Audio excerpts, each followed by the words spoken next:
Bingo Blitz rules. If your bingo has ads in it, That's not a bingo. if it doesn't have the coolest tournaments, mini games, and the most breathtaking design, Nope, not a bingo. if your bingo moment makes you feel so excited that you just want to burst in joy and scream out loud, bingo! Sorry, so you're playing... Bingo Blitz? Now that's a bingo. Go for a world of excitement with Bingo Blitz, the #1 free bingo game. Download Bingo Blitz and play for free. Now that's a bingo.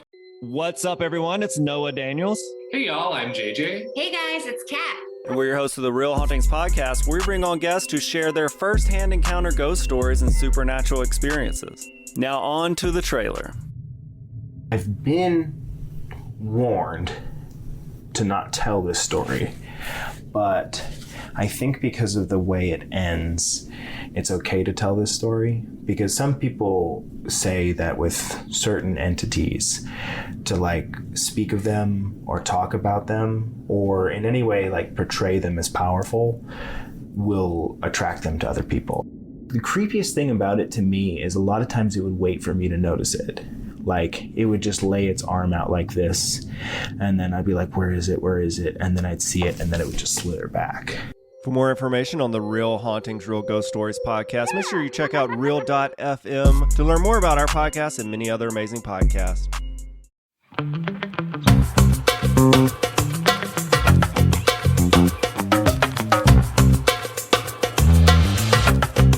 Hello, everybody, and welcome back to another episode of Don't Blame Me. Did you say other episode? I think I did. Another. In the words of DJ Khaled, Another one. I hate him. He doesn't Why? eat his Because he wife doesn't out. eat pussy? Yes. And he expects blowjobs on the reg. This poor fucking And then wife. The Rock came out and he was talking about how much he loves to do it. And we've talked multiple times about our desire to sit on the Rock's face. Yeah. Because it would just and be consensually. So firm. It'd be so firm. So firm. I feel like that, like, you can't tell me that, like, that is not his #1 request in bed. Like, he wants you to sit on his face. Yeah, I mean, because I'm sure his dick is huge, so he wants you to be. Oh yeah, he's like, we gotta prepare for this. We gotta study for this exam. Oh my god! I told you I've had like one guy that I hooked up with. We refer to him as like smart water because like massive. And every girl he's ever slept with, which was like not a lot because like his dick was so big. We all used to get together and be like, we gotta talk. Like it was like a bonding thing with me and this like specifically one other girl where we were like, how, like, I remember like he gave like that whole like guy thing where he's like, just gonna give you like a warning, and I'm like, oh my god, shut the fuck up. But it's like, you might want to, like, we were like drinking and smoking and he's like, you know, might want to have like drink a little more, and I'm like, dude, like, you are talking a big game, do not flatter yourself, pull this pants down. And I was like, yeah, I'll take another shot. Like I was just looking at it being like, I don't know how it's going to fit inside. Like, what? Yeah, and I don't think he'd ever, I mean, this was like way back when, so I'm sure things have changed now, but he had never been able to like finish from a blowjob because no girl had ever been able to like really do it because it was huge. Yeah. Oh, I wonder how compared to this microphone, the thickness. No, when I say a smart water bottle, I'm okay. Just a smart water bottle. Okay. Like it's a 2-hand girth. Like, and like your fingertips are like I have small hands, so mine would be. Just know that even I looked on at this, that. my finger doesn't. On the microphone, my finger can't wrap around. So this like are you like the Ariana Grande thing where Pete Davidson said like when Ariana Grande like hinted that his dick was huge and he was like, she's tiny, everything's huge to her. Props. Oh, it's a good time. It's a good time. Wow, quite the intro. If you are new here, welcome. This is a taste of us. We are an advice podcast. My name is Megan. I'm joined by my co-host Melissa. Hello, hello, hello.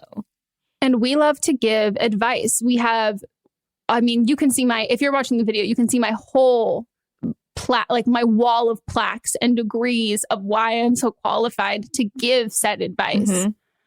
Plot twist if you're listening. There are none, but you should still watch the video. And also her walls are completely white with nothing on them. Yeah, I keep saying I'm going to redo this room, and then I just keep not because I close the door and then I forget this room exists. Object permanence. So we're an advice podcast. You call in, you leave us a voicemail at 310-694-0976. And international listeners, you can send us an audio message at meghanpodcast@gmail.com. Some requirements for your calls. You got to be 18 or over, have your parents' permission. We ask that you write everything down. You practice, make sure it's under that 3-minute mark. Oh, I didn't tell you that. It's got to be under 3 minutes. You'll get cut off. Practice, make sure it comes out within the right timing. Let us know your pronouns and all of the important details. And we love to give advice because we are professional cunts. We have more opinions than assholes. Yeah. And if you're here thinking like that we're people that like preach love, this isn't the place for you. The amount of times people have told me like, Megan, you preach love and positivity. And I'm like, where? Tell me where, Olivia. Tell me fucking where. In my life have I ever preached love and positivity? I am a negative bitch. Yeah. I mean, someone left us a comment saying for two people that preach love, they're such hypocrites. 1 star, I've been here from day one. I'm like, no, you haven't. You're a liar. Because I think it's season 1. No, maybe season 2.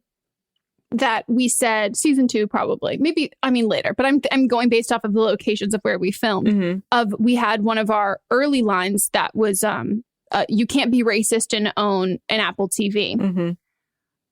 Nobody should be surprised about, like, we have not taken a massive shift in like what we talk about, our like activism, our political stance. Like I've been there since like I was 16 on the internet, but I mean like specifically for this podcast, like you have not once been hoodwinked or bamboozled. No, at all. So what picture that you may have painted of us, that if any of this is offensive to you, this just isn't your podcast. Like go somewhere else, go to some conservative person that will accept your lies and delusions of grandeur and be happy over there. Enjoy. I'm sure their aesthetics just like not so great. And like you're just so disappointed. Why can't we all just get along? The biggest issue is division. We need unity. And I'm like, excuse me while I jizz on your face. Shut the fuck up, bitch.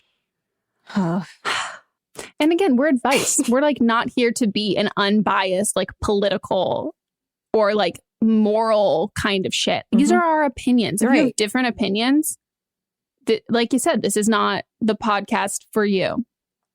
And it's not an airline. You do not have to announce your departure. Right. Also, like, people are coming for our opinions. So let's get into the update. Yes, we start each one of our episodes now with a live update where we hop on Zoom with a caller from a previous episode and we get the update in real time. We can ask all the questions and all of that stuff.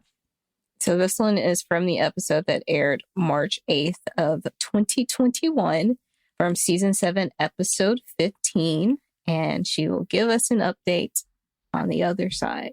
So I called a few weeks ago asking for advice on staying friends with my brother's ex-girlfriend. My call was aired on episode 15, which was she wants me to move to Spain. I admit I left out some important information. I wrote notes. I should have written it word for word. So this is a PSA to all the callers to actually write out what they want to say because bullet points didn't cut it. I was so embarrassed when I left out our ages because that's like such an important part. But I'm 25. My brother's almost 21 and his ex is almost 22. So I definitely think that brings a different dynamic to this situation as opposed to if we were in high school.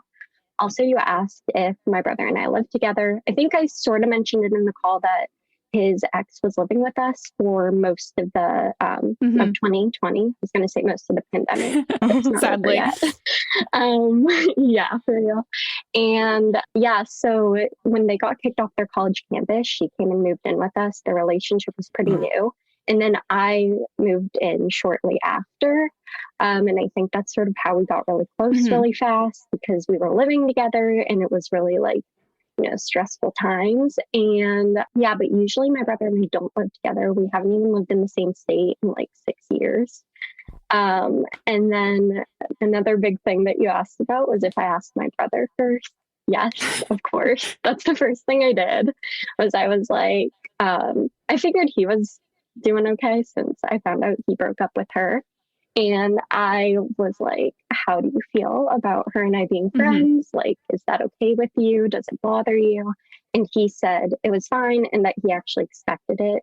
And then I felt better too, because I found out my mom also asked, like, hey, like, after the pandemic's over, like, can she come back and visit us? Because a few months ago, she flew back home. She quarantined and then flew back to her family. That was a long time, I think, especially at that age with a new relationship, to be living with his family.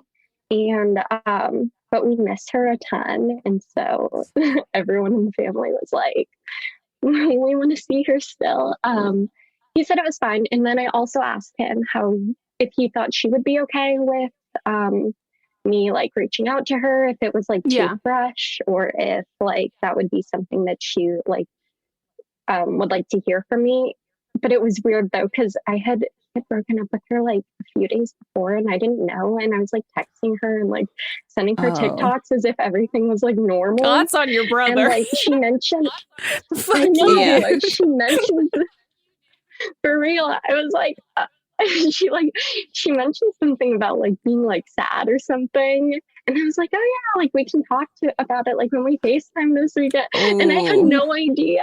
He didn't tell me. I was like, did you learn about it from him or from her? From him. We were talking about something and I was saying, I was talking about some funny TikTok I sent her or something, and then he was like being like weird about it, and I was like, I don't know. I asked him something about like her and he was still being really weird. And then I was like, did you guys break up? And he was like, yeah, a few days ago. And I was like, rude. I was so embarrassed because I had been like texting her and, her and I talk like all the time. But yeah, I did ask him like how he felt about that. I was like, I feel like I have to say something about like me not realizing, me not knowing, because otherwise I'd be a little weirded out if like something happened like that and the other person she might have assumed that you knew and just like weren't saying anything. No, totally, that makes sense. So I like and he was like, yeah, she would actually love that. If you messaged her, it would mean a lot to her.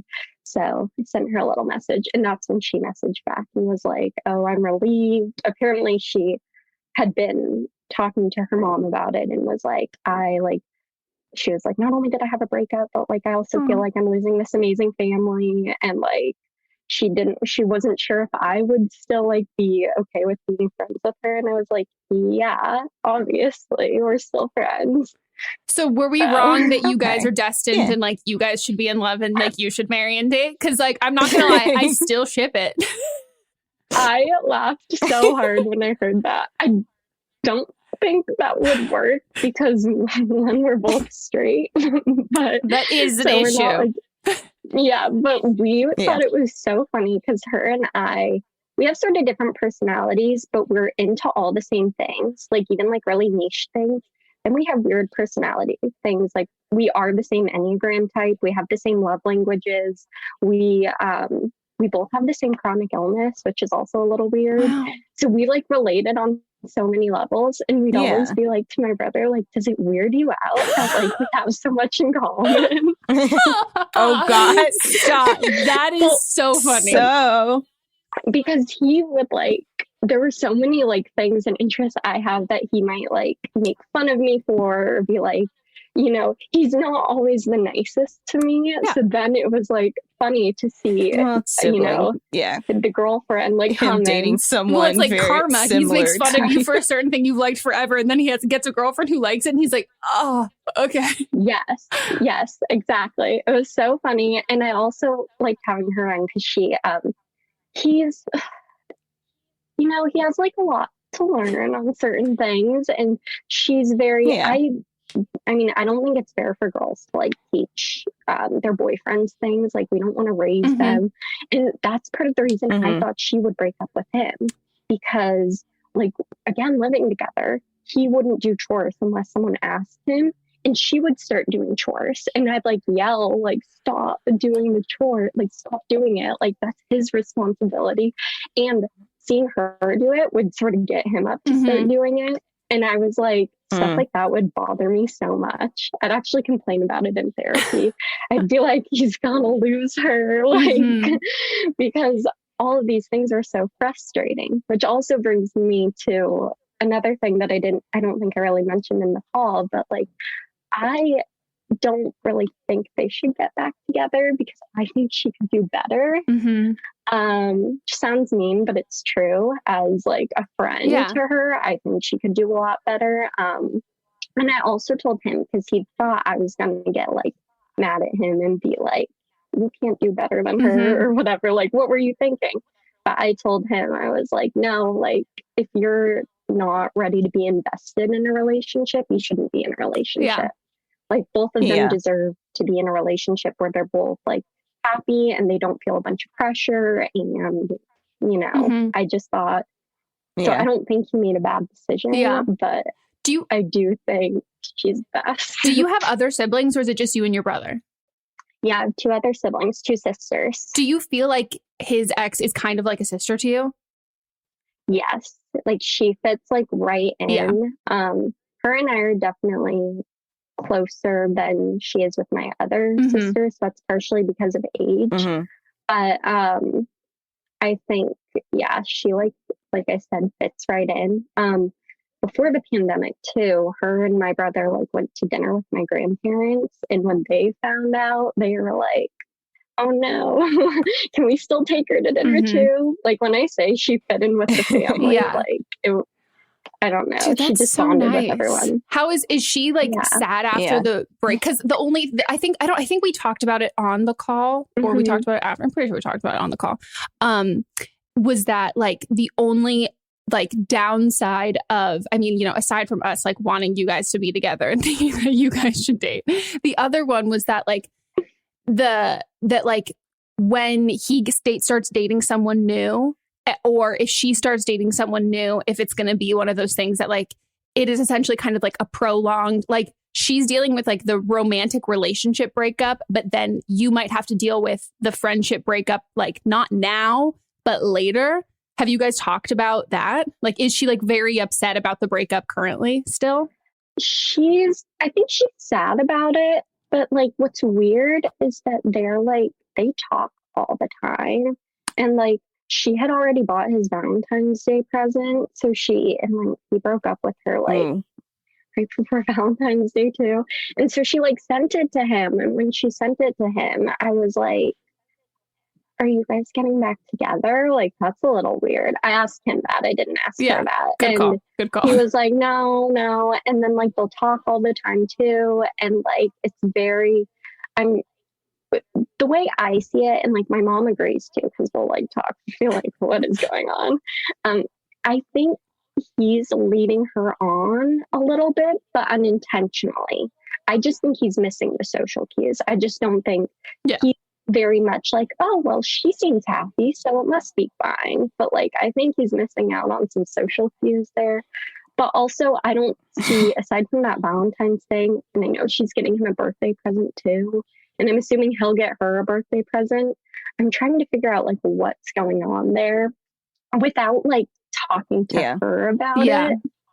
I mean, if I were you, I think if you're going to pursue the friendship with her, I would just pretend that he is not related to you, and that like just playing dumb, like not asking him, not finding out any more than you know, because like, even if you're like not trying to, if she can talk to you, it's going to be an inflection in your voice. Like, she's going to know that maybe that like he got her a birthday present, or he sent her something. Like, there is that kind of thing. But if it's like, if you treat her like, I don't know, like a camp friend who has like she doesn't know anyone else in your circle. You don't know anyone else in her circle. Like you guys are just like an isolated friendship, because it does sound like, and like, it's not your responsibility to be like, hey, my brother is, and I think it's a good call to like not talk to her about it and like saying it to him.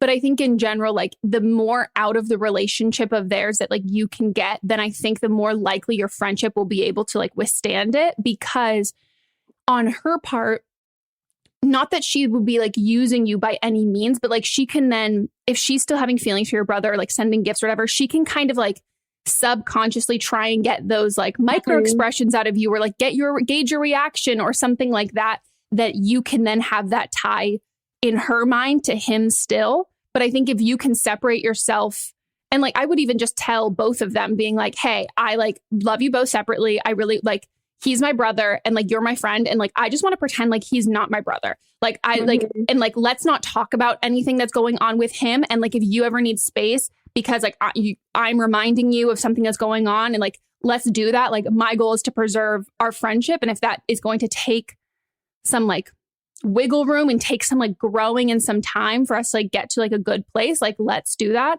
And then with your brother, I would be like, I just don't want to hear about it. I don't want to like talk about it. I don't want to see it. And then say the same thing with your mom. Like, don't know that he's getting her a birthday present or she's getting him one, because no matter what, like you can see this from a place that neither of them can. And like we can see it from the same place of being like, I agree. She's probably way too good for your brother. Like shouldn't get back together, but neither of them are that unbiased.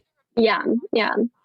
And I think too, making it clear to her, because it seems like she still is trying to hold on to the relationship with him, and making it clear like that your relationship with her is completely separate, and she can't, and I know she's not doing this, but she can't use you to get back to him. Well, and like and I would also just really reassure to her, being like, I'm not going anywhere.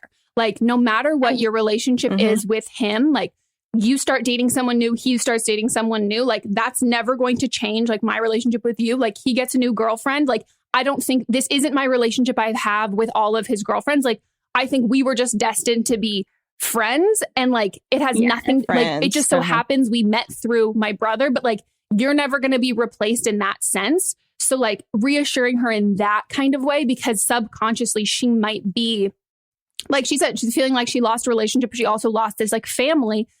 But her tie to the family is him. So subconsciously, I think she's probably continuing to tie herself to him, because all the rest of you are kind of strings attached to that, which she doesn't want to lose. But I think it's reassuring her that she's not going to. And then being like, no, if you need like 6 months break of like not talking to me because you need to like get over that relationship, I'm still going to be there just as much as I am for you. It's like today, tomorrow, every other day. But because this is kind of one of those things that we talk about, like getting over a breakup. You have to like, you really have to like cut ties and separate yourself and like get that kind of isolation.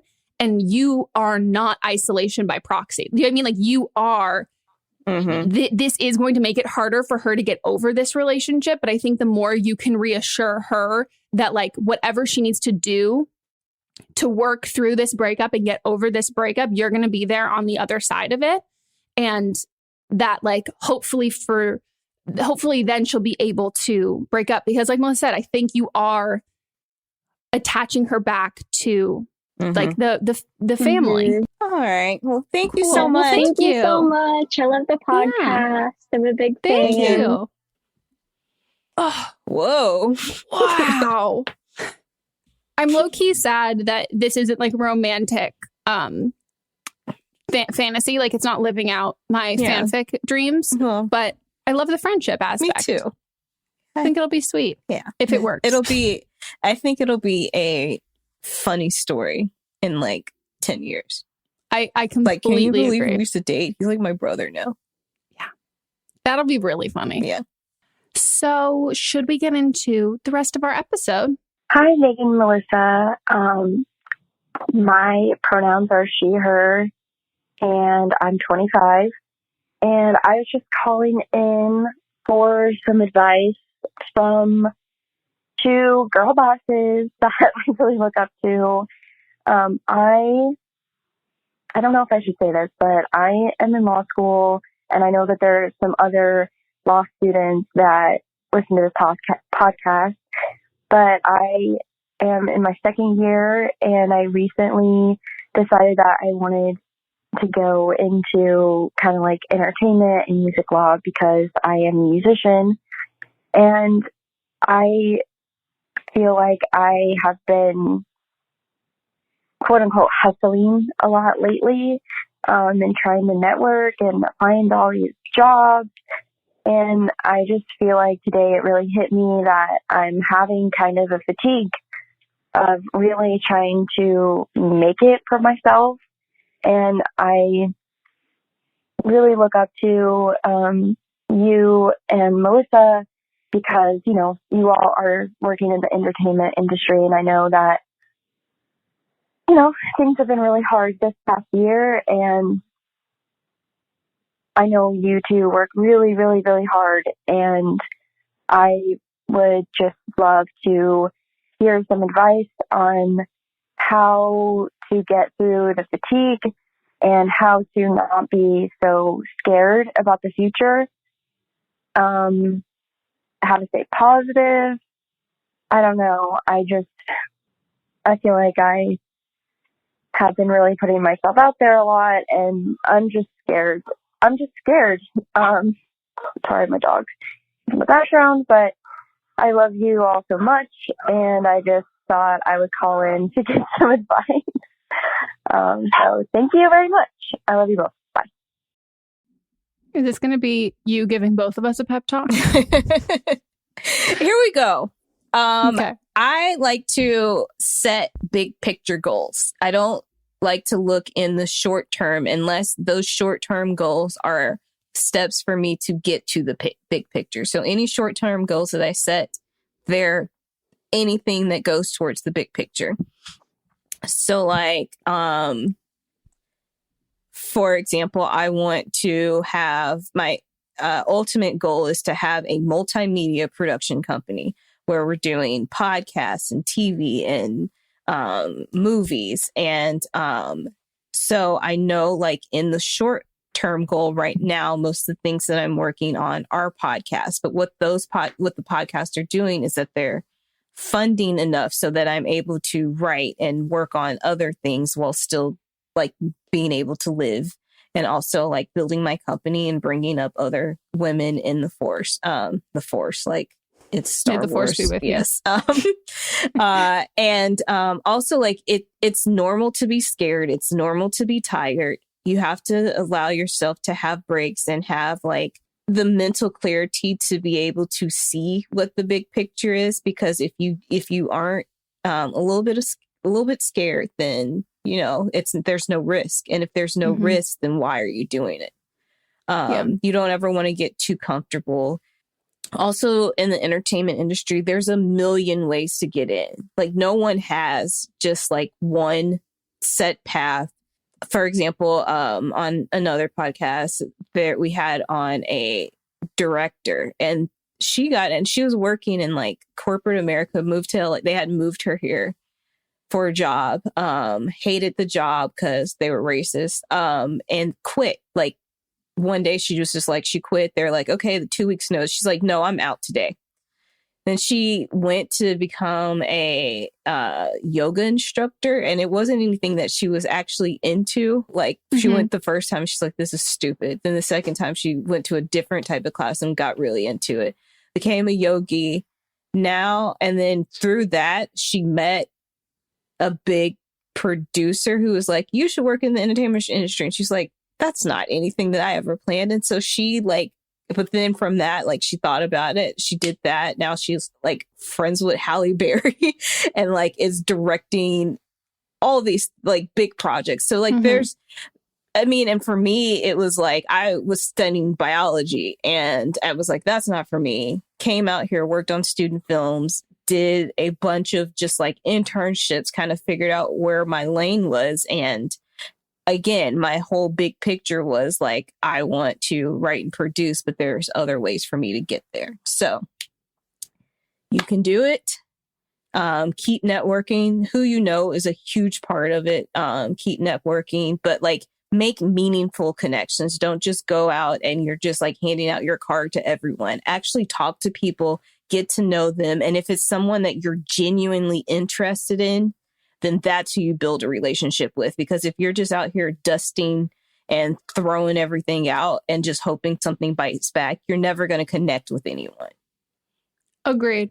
I also think remaining positive, if positivity is like a key pillar and something that like you need like 100% in your career, then that is something that like you need to find a job that reflects that, because it's not realistic to remain positive all of the time. Positive most of the time. No, especially in entertainment. Like, and like when getting into entertainment, like I will be honest, getting into the entertainment industry in a pandemic, like people who are actively in it, it's really hard right now. So trying to get into it when it's down low, things aren't really going so well. It's not really a positive time in this industry. And so wanting to have like a positive mindset about this, like it is going to be not a linear path. And my number one advice for anyone who wants to get into the entertainment industry, it's because nothing else will make you happy. Yep. And like, it is, I will work my ass off on this because this is like what I want. And I would rather do this, be miserable for a good chunk of the time, because any other job I did, I would be exponentially more miserable, even if my job was perfect and everything was great and like there was nothing wrong with it and like X, Y, and Z and all of that kind of stuff. Like there has to be this kind of like delusional drive that you can withstand and deal with all of the bullshit. And there's no shame in being like, oh, I don't want that. Like it's the difference between like live to work and work to live. Entertainment industry is you live to work. Yes, you have to be someone that that hustles. Like you have to. There's no other way around that. And that's like that's a forever mindset. Yeah. It's not like, oh, I'm gonna like if you think about it with like finance, not like I mean it obviously differs person to person, but like that's an industry in which like if you work on like Wall Street or whatever, like your first couple of years, you're making no money and you're hustling. And then you do that because then you get to the place where you can kind of, I don't want to say coast by, but you do that because you pay your dues to get to this level. But that's not really how it is in entertainment. Like that's going to be your day in, day out kind of mentality. And so if like the doors shutting and the nose and like all of that kind of stuff, if that's discouraging to you now, that's going to be forever. And it is as someone who highly discouraged, like, and like, it can feel really sucky and like not having there be any certainty and all of that kind of stuff. It's really, really hard, but that doesn't change that. Like, that's still what I want to do. Like honor your feelings and all of that, but just recognize like, okay, I'm not necessarily ever going to feel 100% stable all of the time in this. And stability is something that some people really value. And like, I think everybody values stability, but there are some people who are willing to compromise that for like their passion. Yeah. But yeah, I would say that. But I think like if you're going into entertainment law, that does have a little bit more stability than like what we do. But it is just like it's an intense. It is. It's intense. a really intense job. It is, and you also have to pick the right clients and pick who you want to work with, because if something happens, like say like they like eat people, or you're the person that's defending that, so you gotta you don't it goes back to what I was saying, like spreading things too thin. You want to make sure that you're making valuable relationships with people. Yeah. And it depends on what side you are going to get into. If, like you said, you do music, so I was assuming you would do more like music related stuff. But a lot of the time, like entertainment lawyers are also like have to kind of also be publicists too, and like do that kind of stuff. So like that can be really intense, and you have to deal with all of the different like personalities and all of that kind of stuff that like you have to be the bad guy so much. And like all like all of that like everything falls on your shoulders to be the bad guy all the time. And so and you also might have to work with people you don't like, and like until you get to the for point them. where you're able to, pick and choose who you want to work with. Exactly. But even if you're at like a firm or whatever and you get put on someone's team who you're like not super into or any of that kind of stuff, like it's just a lot. And I would also say like, yeah, like there is, like you said, there's no linear direction to like do any of this kind of stuff. And I think it's also smart because didn't you do that? Didn't you want to be like a dentist for a while and then you like got like a internship or whatever, and then you're like, oh, I don't like this? Yeah. I mean, I did I liked the internship. I took a class where I was actually, having to learn about things within the mouth and stuff. And I was just like, this is boring as shit. Yeah. I would recommend like whether you can get like a virtual internship or something where you can see the day to day and make sure it's what you want to get into, because I think it could totally just be like serendipitous that it makes perfect sense that you're into music. You would want to do this, but it could be like like something you actually don't really like that mesh of it, but it seems like the obvious choice. So, yeah. And again, maybe that's not the first law office that you work in. Maybe you do something else. Yeah. And I when I was working or interning, I did so many different internships. Like I did editing and producing, like there were so many internships that I did, and they helped me learn about all different areas. And I think as an entertainment lawyer, it would be good, like maybe to do an internship like with the producer, because a lot of the things that a financial producer does are things that the lawyer would handle. And I think it might be easier to get a producing internship versus and also I do know a lot of producers that thought that they wanted to be lawyers and they went to producing instead, because it's a lot of, reading contracts and talking to people, and it's a lot of the same things. I would also say too, I don't know if you're explicitly like looking for like if you're looking for jobs in like entertainment law firms, but I would also look at like positions of like in-house lawyers at studios or at record labels or even at like management companies or all of that kind of stuff, like those smaller kind of things that are, a little less how to get away with murder, that kind of like thing, like where it's a lot like there's a little bit less competition and working like that. You said like you can then end up seeing like, oh, is this something that I really like? Is this something that like is similar? But yeah, even working in the financial side of production could be like a great stepping stone to then be like, oh, okay, this is or like risk management, like not to get into like all of the job titles and all of that kind of stuff. But yeah. And I would also just really, really I don't want to say take your time, but like find a way to get an internship or like shadow or do something to like see if you like this, because it could be the perfect blend, but it also could be like, oh, wow, I have a really hard time working with musicians, them doing this thing that I really wish that I was doing. And I'm not. Like, I would have it like, I could never be a fucking agent. Yeah. Like, my agents have said, like, you would make a great agent. Or like a casting. Casting. That's what I was going to say. And I would be a great casting director, but I could never. And most of the people that were casting directors, they went into it as actors.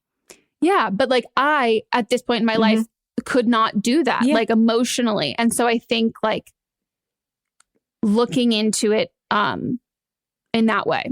Because also like a fun music thing that you could do that maybe not be representing like musicians specifically. Mats has a couple friends who work in, and I would love to do this job. They work in music placement. So they find the songs to put into TV shows and movies and all of that kind of stuff. But there's tons of legalities that go along with that, and tons of contracts and whether they're working directly with a record label, or they have to like reach out and do all of that stuff. And those are like smaller kind of things that like, then you're working with like music and like not necessarily musicians if that's like too hard for you to like see someone doing something that you really want to do. And I would also say if your goal, if your actual dream and your ultimate goal is to be a musician, don't go to law school. Yeah. Like that's just so much money. So much money. I think doing a whole bunch of internships to figure out exactly what you want to do would be your first step. Yeah. I think that's a good idea. And hey, I benefited from that pep talk too. All right. Next one. If any casting directors are listening, I am available to read for anything. Hey, Megan and Melissa. I love the podcast. Literally love both of you. I'm calling because I just got the most information possible and I don't know how to handle it. I was planning on moving in with these 3 girls. They're absolutely amazing. I'm so excited. And when we were looking for the 3rd girl to move in, we were looking together and we were doing interviews with other girls to see who would be a good fit. And one of the girls ended up being from my floor from when I was on residency last year. And when she hung up, I was like, guys, this is such a funny coincidence. We hooked up with like the same guy during Frosh Week, like within like a few days of each other. I'm 19 and a Libra, by the way. As a podcast network, our first priority has always been audio and the stories we're able to share with you. But at Realm, we also sell some pretty cool merch, and organizing that was made both possible and easy with Shopify. When you think about successful businesses like Aloe or Allbirds or Skims, an often overlooked secret is the business behind the business that makes selling and, for shoppers, buying simple. For millions of businesses, that business is Shopify. That's because nobody does selling better than Shopify. It's the home of the #1 checkout on the planet. And the not-so-secret secret that's definitely worth talking about is that Shop Pay boosts conversions up to 50%. That's more happy customers and way more sales going. If you're hoping to grow your business, your commerce platform better be ready to sell wherever your customers are scrolling or strolling, on the web, in your store, in their feed, and everywhere in between. Businesses that sell more, sell on Shopify. Upgrade your business and get the same checkout we use with Shopify. Sign up for your $1 per month trial period at shopify.com/realm, all lowercase. Go to shopify.com/realm to upgrade your selling today. Shopify.com/realm.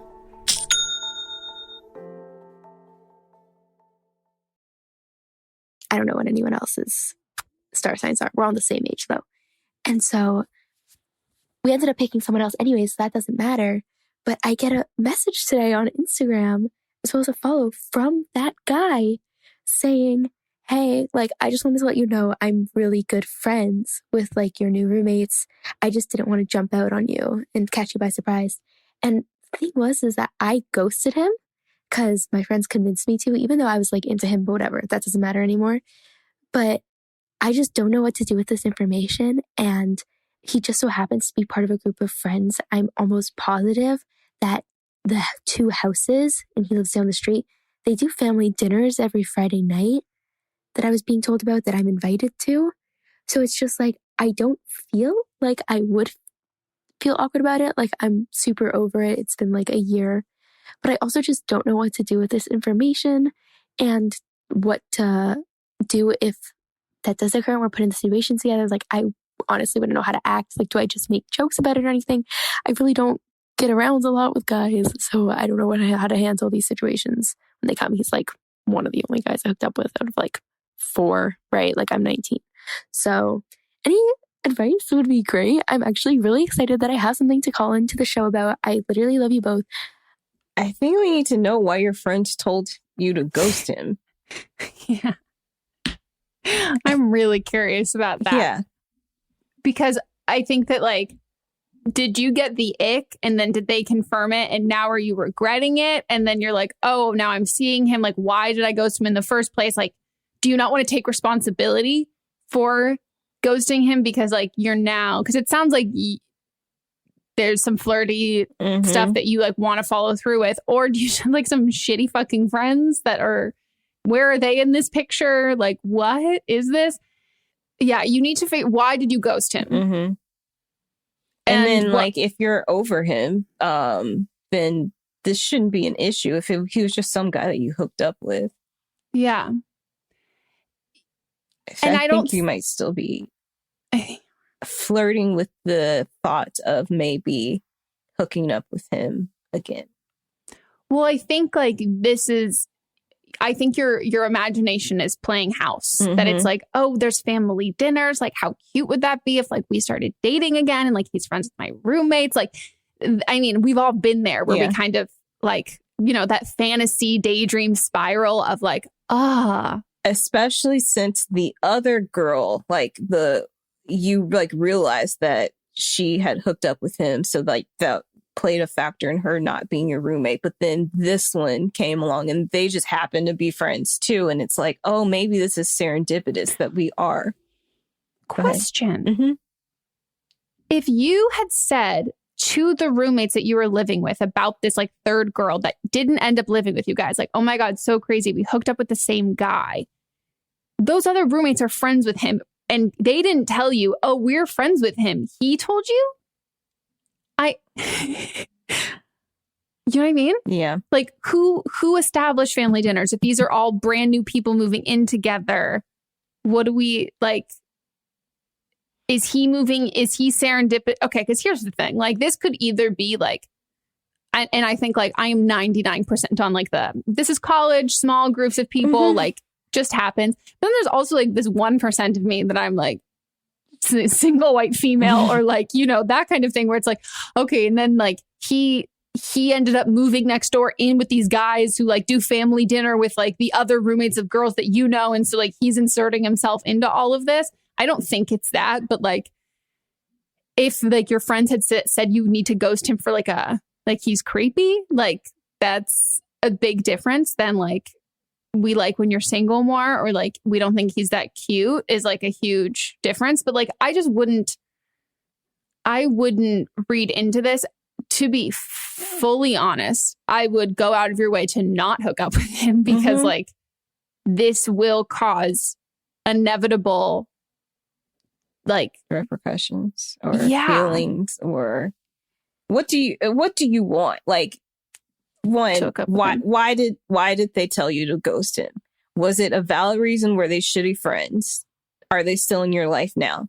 If they're still in your life, maybe go back and talk to them. Like now that you've had some distance between what happened, it's like you told me to ghost him. I just wanted to fall back and see like what were your reasons, because people might have different reasons that they weren't able to tell you at the time, or they saw the big picture and they were, you know, looking out for you. And then like, if it's something that's valid, that's not even someone you want to have dinner with. So just, don't be, I know it's like quote unquote family dinner. But they're not your family. You don't even know that. Yeah. So don't go to the dinner. But if it's like something that's like silly, or they just like, we're just like, you know, he's just not like good for you, then move past it. And I honestly, it doesn't feel like to me that you're actually over, like you were over it. And now that he's like contacted you, you're taking it like you're a taking sign. it as a sign. Yes. So eventually, because of how college is, you're probably going to end up together at some point, like at a party with these friends. He might show up with other friends. You need to set up boundaries if you don't want to actually see him. But if it's just like, fine, I mean, it's college, everybody hooks up with everybody, then, you know, just go about and live your life. It doesn't have to mean anything unless you want it to mean something. That's what I was going to say. You mentioned that you haven't hooked up with a lot of people and like you might just not know how to be friends with someone that you've hooked up with before. But like, that's what college is for, is like learning how to be like, oh yeah, casually hooked up with this friend. Like, we're still chill. Like everything's fine between us. Like it's whatever. Because we can kind of assign a lot of meaning to those things when previously we've only ever like hooked up with people where it really meant a lot to us. So, yeah, I think everything you said spot on. Talk to those friends again and all of that. But like, yeah, I would go out of your way to not hook up with him because I'm doubting either of you are both on the like emotional same page. Like, and regardless, he is too close in proximity and then too close with your roommates to like not inevitably make it awkward. But at the end of the day, it's college. Like what's going to happen is going to happen. But yeah, I would try and not romanticize it or take it as a sign. It's literally just what happens when you're in college and it's like a small thing. Like if I took it at every one of those things as like signs, it would be so bad. No. Me watching like a BuzzFeed video where my ex was in it and it was I was like, is this a sign? No. I promise it's not. Every one of his exes probably saw it. Every single one. Yeah. Every single one. Yeah. All right. But have fun. Yeah. Be safe. Wear a mask and condom. Mm-hmm. All the protection. Mm-hmm. Take your birth control. All right. Time for a break. Okay, let's take a quick break and we will be right back.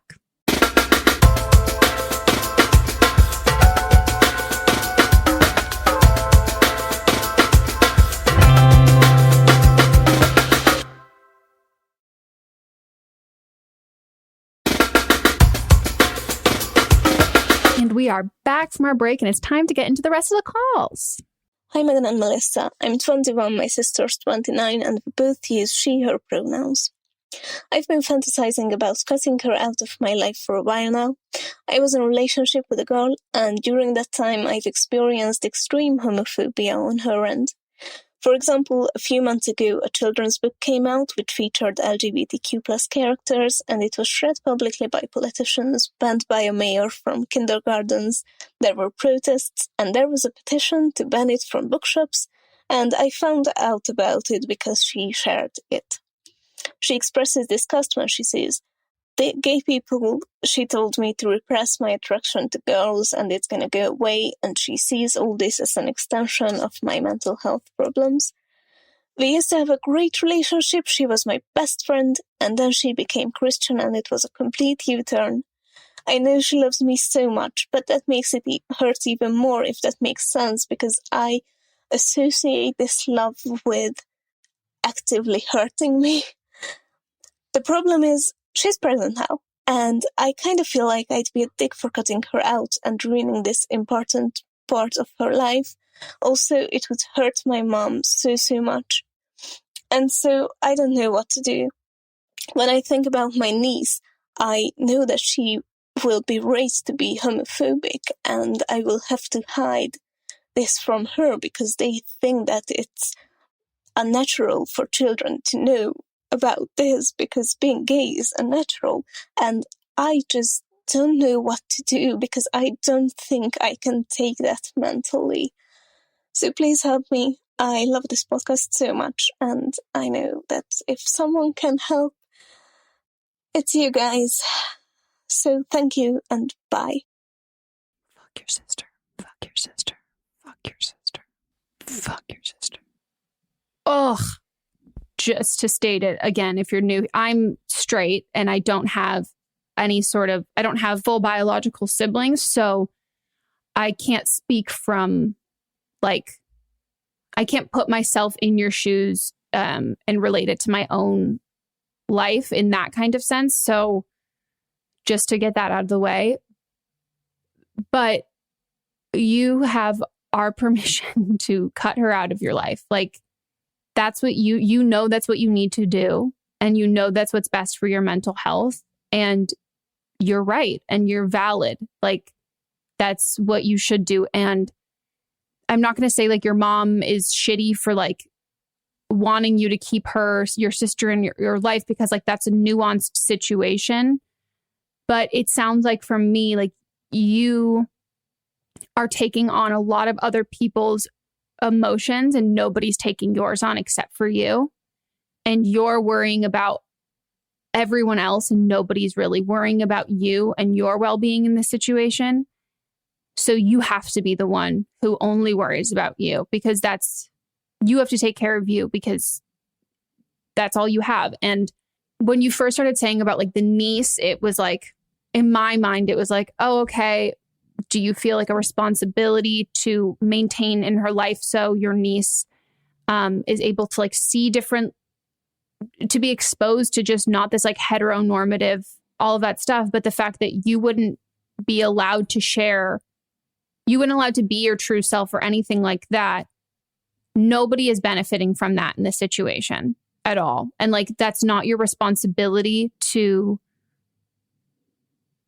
be there and all of that. And again, it's also not your responsibility to maintain a relationship with your sister. If she wanted to maintain a relationship with you, she wouldn't be homophobic. and like your mom if your mom's upset that you cut her out, that's not like, she should be upset that her other daughter's homophobic. Like that's what the reaction is, not the issue. Like your reaction to her actions. No, that like it's she chose to do those things and that's on her. And like she's going to lose her sister and that's going to fucking suck. But like you have to protect yourself in that. And like I feel for you so hard. I can't imagine how like awful that must have been to like find out all of that stuff through like your sister reposting all of this kind of shit and just going through your life, having someone who's been previously so close to you say like incredibly bigoted and hurtful and like just awful, incorrect also things under the umbrella of that's her religion. But yeah, I mean, I say cut her out because this is just so not okay and not healthy for you and your mental health. And it's also, even if like you wanted to, and you didn't express this, but even if you like wanted her to like change her mind and all of that stuff, that's also not your responsibility. I haven't been in this situation, but I have someone close to me that has been in a similar situation where two family members of hers are deeply homophobic. She distanced herself from the family, but she's still close to certain members. So it seems like you and your mom are still close, and your mom isn't homophobic, I guess, since you didn't mention that. And so I would, based on what this person that I know did, is that she distanced herself from the other two family members, but stayed very close with her mom and other siblings. And eventually, it's been a long road. And now that the other family members see that, like, this isn't a phase, this isn't something that you can suppress, this isn't something that you can get rid of, like sexuality is your sexuality, then they're slowly starting to come around. They still haven't fully come around. It's been years and it deeply hurt her. And I remember, like, after she had initially came out, and I just took her aside and I said that, you know, like, I accept you for who you are. And like that, I don't like, there's no difference. Like, sexuality is just sexuality. There's nothing different about you to me. There's nothing different that's changing, that like I don't have the same views as these other people. And she was very like appreciative of that. And I just want you to know, caller, that like you being you doesn't change like anything about you. And your sister, she may never come around, and that is hurtful, but you can't, there's no way that you can teach this child not to be homophobic if you can't be yourself around them. If you can't even talk to them, or talk to them about who you truly are. So if it's going to be better for your mental health and better for you, then I say that you distance yourself, and maybe one day she might come around and maybe not. But you have to do what's best for you, because you can't be a positive example to this child if you can't even discuss the information with them. I would also talk to your mom about passive homophobia, because if she's not homophobic, but she's allowing it.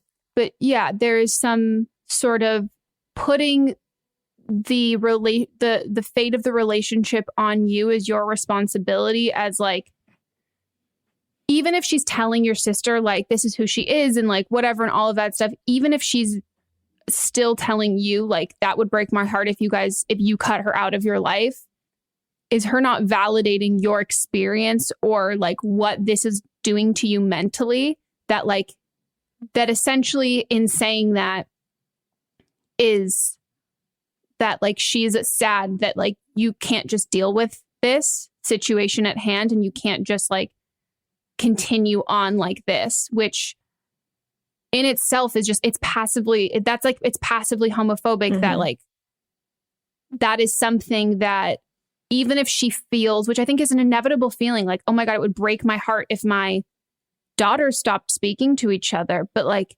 that conversation should be had with her, not you. It should be like, it is breaking my heart that like you are not accepting of not only a huge chunk of the population, but like your sister, like, and like that you are willing to like completely destroy her mental health and say all these horrible and horrific things that like will cause her inevitably and rightfully so to no longer be a part of this like family.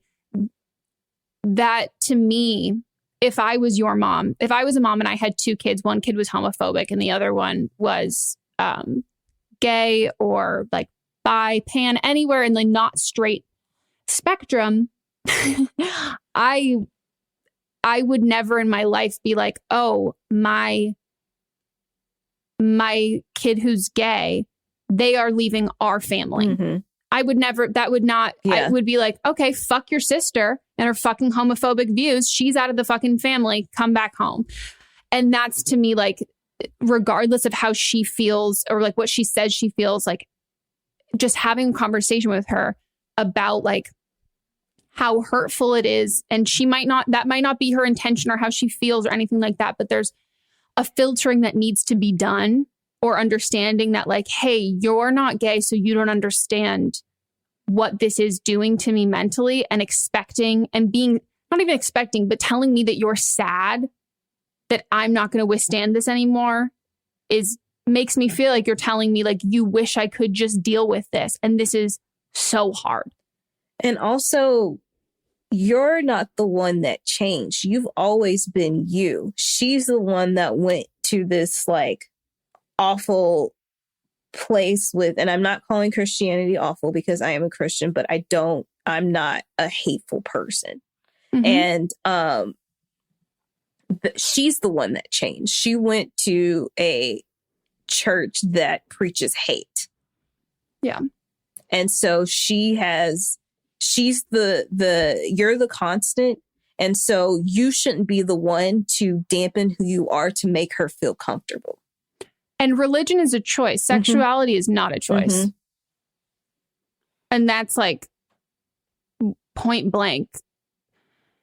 Yeah. But I think you know that, like, you even said, like, this would be really detrimental to your mental health. Like, you know this. And I think, like, if you don't have, like, a support system of people around you at home or, like, friends or something that are, like, sometimes it's easier to have, like, an unbiased third party tell you, like, people who don't know your family, don't know any of that, like, and just know the facts can tell you, like, yeah, cut them out. There is the whole fucking nuclear family idea, and the fact that, like, we're really encouraged to deal with the shitty, awful things that, like, family members do and just take it as, like, family is the most important, blood is thicker than water, and all of that kind of stuff, like, is so damaging. And cutting out people who are related to you because they hurt you, their relation to you, all that does is hurt you more. That doesn't give them, like, a free pass or, like,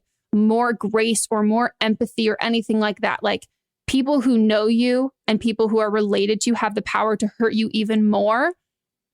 And that doesn't offer any sort of extra wiggle room or extra things that you should have to deal with. Like, the people they should be treating you the best out of everybody. And if they're not, you don't have to accept that. Like, that's not a prerequisite of family at all. And it's on your mom. If your mom's not homophobic, it's fucking on your mom. If she's going to maintain a relationship with your sister, then you tell her, hey, it's on you to not raise, to Contained herein are the heresies of Radolf Buntwine, erstwhile monk turned traveling medical investigator.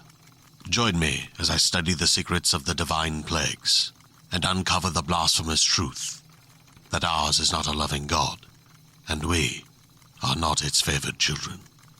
The heresies of Radolf Buntwine, wherever podcasts are available.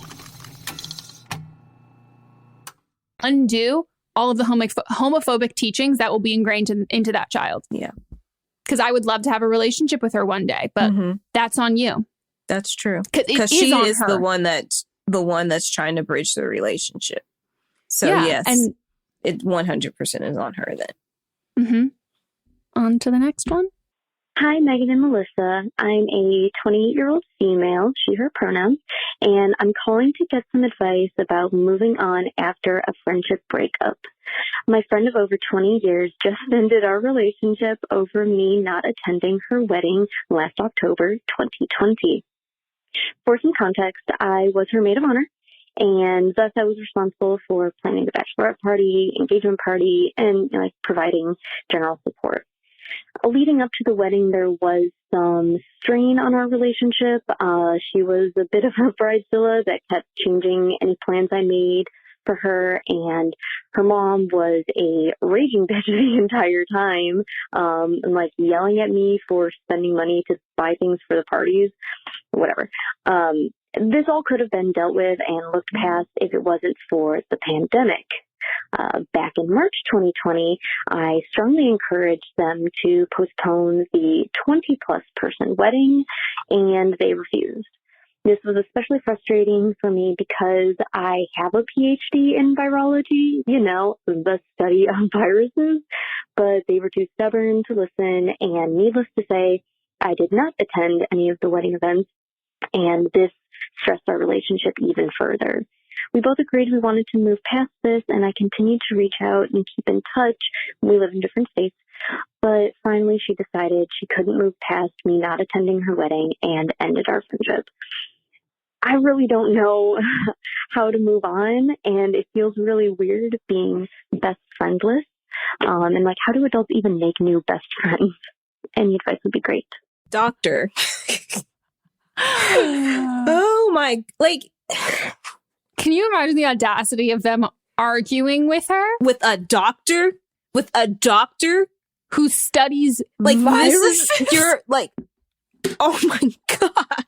I don't know how you didn't directly laugh in their face. I'd be like, I'm sorry, what? It's literally arguing with a cis man over women's rights, where you're like, you don't know anything. I can't. Okay. I'm I'm baffled that they would argue. They would even argue about. I mean, she was a bridezilla, first of all, but the fact that you didn't attend her wedding, the fact that she didn't postpone the wedding because you, an expert, asked her to, or told her to, not asked really, but even the fact that the wedding still went on and thousands of people have died since then. And there is no sense of okay, I understand. Or even why is she still thinking about her wedding now? It's the spring. Why are you still bent out of shape? Is your marriage that sucky that you're still thinking back to the day where it was supposed to be the happiest day of you marrying the love of your life, and all you can think about is that I wasn't there because there was a deadly virus. That's the thing, is why are you still thinking about it? A wedding because I want all the focus to be on me, and I'm not thinking about anyone else.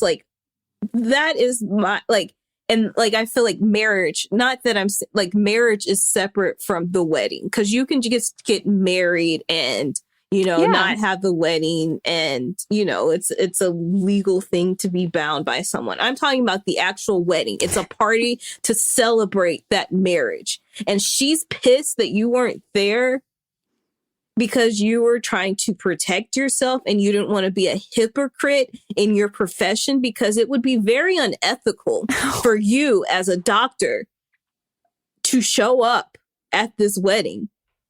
You don't want to be the next Dr. Mike. Oh my gosh. Okay. So, I mean, her question is about how to make friends. Yeah.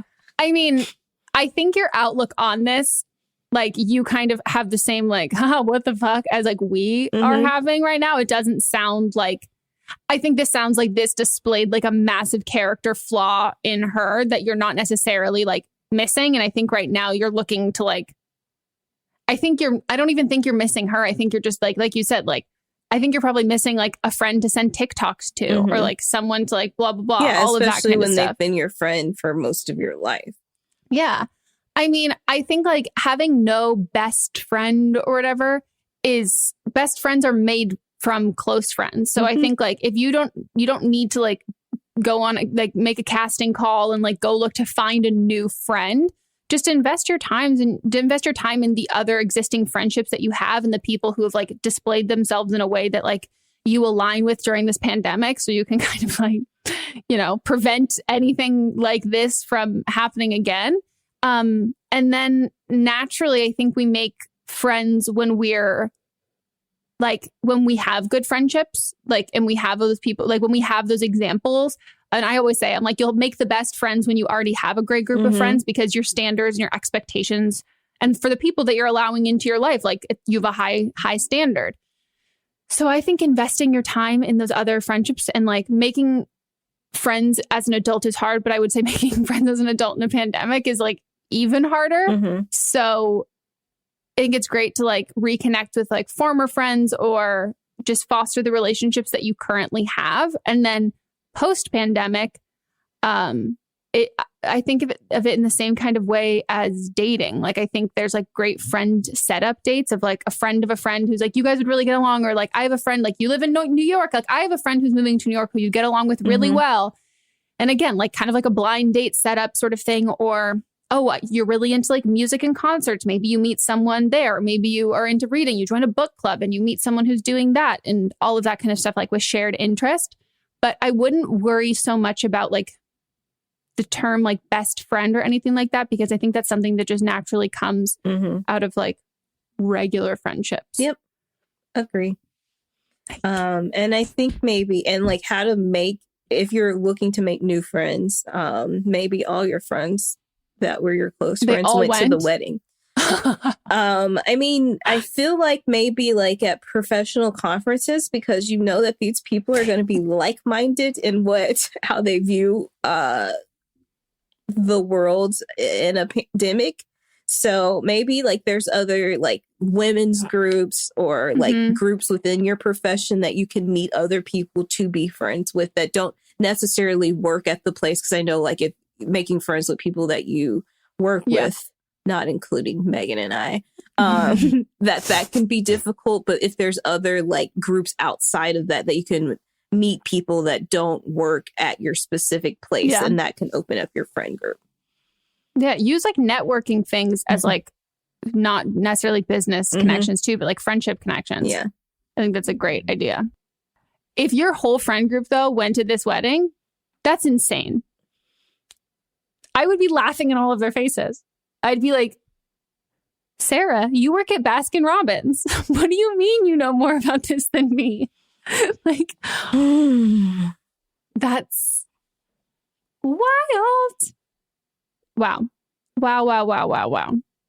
I do, just like piggyback off of that, I do want to know if the girl that called in, I think it was like May-ish maybe, that called in and said that her friend was having a maskless wedding. Did you end up going? We didn't get an update. Oh yeah, I would love to know. Yeah. We had people send on the podcast Instagram account just like random like news articles of like maskless wedding in random state, like kills like 100 people. We had like lots of people send like very different ones. Like, do you think this is them? Do you think this is them? So I would be curious. Super spreader events. Yeah. It is time for Don't Blame Them. This is where someone calls in with their own advice from a call we've had on a previous episode. And so this one is from season 7, episode 16. And the original caller, she does like temporary nanny jobs. And the people that she nannies for, teaching hateful, comments to their children. And so she was asking us how she should respond to those comments. So here's someone sharing advice on that. Hi, Megan and Melissa. I'm calling for a Don't Blame Them for Season 7, Episode 16, the most recent episode. I'm offering advice for the caller who is a nanny and is having difficult conversations with the children they are taking care of. So as an early childhood professional, I commend the caller for challenging the children's beliefs about racism, sexism, and other isms that they have been exposed to via their families. I wanted to say that the caller is doing all of the right things. It's very important to have these conversations with your children in the most holistic and organic way. In my classroom, we deal with social issues around gender and race as soon as they come up. Like the caller, we ask open-ended questions that make the children think and offer a different perspective on the issue. I would recommend for the caller to read about anti-bias curriculum, to learn more and be prepared to talk to the parents about the conversations that come up. Because trust me, your words will come back to the parents and their reactions may be intense because their beliefs are so ingrained inside to their identities. And I don't think that the caller is stepping over the line. She is not trying to parent the children or lecture them about what is right or wrong. She's simply helping the children uncover their own biases and develop a better understanding of these complex issues. So I really feel like it's important for her to maybe look up anti-bias curriculum because it's so integral in guiding the children on how to tackle these issues and giving them the resources to develop a positive sense of self. So I hope this was helpful. Thank you so much for bringing up this call, and I hope that was really helpful. Thank you. Hell yeah. Hell yeah. Yeah, we got a lot of don't blame them for this call. So a lot of people have thoughts, and I think this caller summarized what everyone was saying. Fully agree. And yeah, now you have our seal of approval with what you're doing and someone who like is actually has credentials in this. So we have opinions. Yeah. She has the credentials. That is really what Don't Blame Them is a lot of. It's like us with our hot takes and our just so many opinions. And then someone calling in to be like, I concur. And I did graduate in college with a degree. Like, yes. Well, that is it for our episode, everyone. We hope you enjoyed. If you want to call in for an upcoming episode, you can give us a call at 310-694-0976. And international listeners, you can send us an audio message at meghanpodcast@gmail.com. Again, 18 or over or your parents' permission to call in. Keep it under 3 minutes. Let us know your pronouns and practice. Write it down. Give us as much details as possible. As you can tell from the update, she's like, I bullet points weren't enough. I should have written it down word for word, which we always appreciate. And we're on socials. Don't Blom Meme Pod over on Instagram, our own individual Instagrams. Buy my book, buy my presets. If you want to listen ad free, we're on Stitcher. Our videos are on Patreon. Stitcher Premium, ad free. And we are on Patreon if you want to support the show so we can keep doing the show, which is one of the few things in life that brings me serotonin. We have I was going to say on Patreon, we do live streams twice a month, and we also do the video versions of the show. And it's very affordable, $1 to $5. And then if you have more that you want to contribute, go for it. You can write it in. Any of your multitude of your catalog of shows that you produce that you would like to promote. As Megan has suggested to me numerous times, I have gotten a link tree now. So she's an influencer. So if you want to check out any of my shows, go look there. I'm also very surprised when people tell me that they listen. With something like 5 million podcasts, finding a really good one can take a ton of time. So let me recommend one. It's called Something You Should Know. I'm the host, Mike Carruthers, and in each episode, we discuss topics that can be really helpful, like how to read people better, the psychology of crowds, or fun things like the story of Legos, or why you probably wouldn't be here if it weren't for horses. Something You Should Know is the name of it, wherever you get your podcasts. To another show, I'm like, oh, I don't know why. I just don't connect them all together. Someone posted in the Facebook group that they listened to, was it Pants? Yeah, that I was like, oh my God, that's so crazy. Yeah. the day that like I was like my name was in the credits, I had somebody tweet about it, and I was just like, okay, it's weird, but it's awesome. I love it. People are like watching a show. It's like watching a Shondaland show, and at the end they see it's Shondaland. They're like, Shonda, funny to find you here. It's like you have, because you know what I mean? Like you do. It's like every time we watch I watch Crossroads, and I remember I'm like, oh my God, or like any of these other things, and I'm like, you're everywhere. Yeah. You're the same. Yeah. You can be the Shonda of podcasts right now. Shonda and then you'll be the does Shonda have of her, Shonda. Yeah, but then Shonda does have like a podcast network of her stuff too. So I missed that. Yeah. That's it. Friendly reminder, we do not answer advice via DM. So call into the show. And if you have an update, send us an email. Say, hey, we want to do a live update, blah, blah. Give us a call, do it. Any of those things. Same with to get into the Facebook group. If you forget to add something in your profile, we probably won't see your DM until after we've already declined you. So just like reapply and put the information in. It's that simple. Yes. And also, when we ask for like a profile that is public, messaging us on your Instagram saying, hey, this was my application does not qualify. We need to make sure that everyone is who they say they are. So yes, that's it for this episode. Leave us a review. Counteract the us being mean girls. Did you listen? You're like, oh my God, they're so nice. Let me leave a review about how wonderful they are. We're not. The thing is, we're not nice, but we're not mean. We don't like intentionally be malicious. That's like the thing. I always have a hard time when people are like, you're a bitch. I'm like, yeah, but like not in the way that you think I am. Like I am, but like not. No, like no, that's not how this works. Being against bigotry doesn't make me a bitch. There's a lot of other parts of my personality that make me a bitch, but like this is not one of them. Yeah. Well, that's it. And we'll see you next time. Bye. Bye-bye.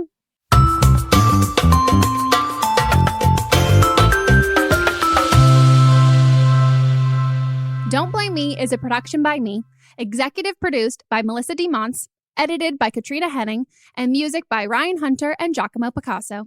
Hey, are you ready for some real talk and some fantastic laughs? Join me, Megan Rinks. And me, Melissa DeMonts, for Don't Blame Me, But Am I Wrong? We're serving up 4 hilarious shows every week designed to entertain and engage and, possibly enrage you. In Don't Blame Me, we dive deep into listeners' questions, offering advice that's funny, relatable, and real. Whether you're dealing with relationship drama or you just need a friend's perspective, we've got you. Then switch gears with But Am I Wrong, which is for listeners who didn't take our advice and want to know if they are the villains in the situation. Plus, we share our hot takes on current events and present situations that we might even be wrong in our lives. Spoiler alert, we are actually quite literally never wrong. But wait, there's more. Check out See You Next Tuesday, where we reveal the juicy results from our listener polls from But Am I Wrong? And don't miss Fisting Friday, where we catch up, chat about pop culture, TV, and movies. It's the perfect way to kick off your weekend. So if you're looking for a podcast that feels like a chat with your besties, listen to Don't Blame Me, But Am I Wrong on Apple Podcasts, Spotify, or wherever you get your podcasts. New episodes every Monday, Tuesday, Thursday, and Friday. Hi, this is Rob Benedict. And I am Richard Spate. We were both on a little show you might know called Supernatural. It had a pretty good run, 15 seasons, 327 episodes. And though we have seen, of course, every episode many times, we figured, hey, now that we're wrapped, let's watch it all again. And we can't do that alone, so we're inviting the cast and crew that made the show along for the ride. We've got writers, producers, composers, directors, and we'll of course have some actors on as well, including some certain guys that played some certain pretty iconic brothers. It was kind of a little bit of a left field choice in the best way possible. The note from Kripke was, he's great, we love him, but we're looking for like a really intelligent Duchovny type. With 15 seasons to explore, it's going to be the road trip of several lifetimes. So please join us and subscribe to Supernatural Then and Now.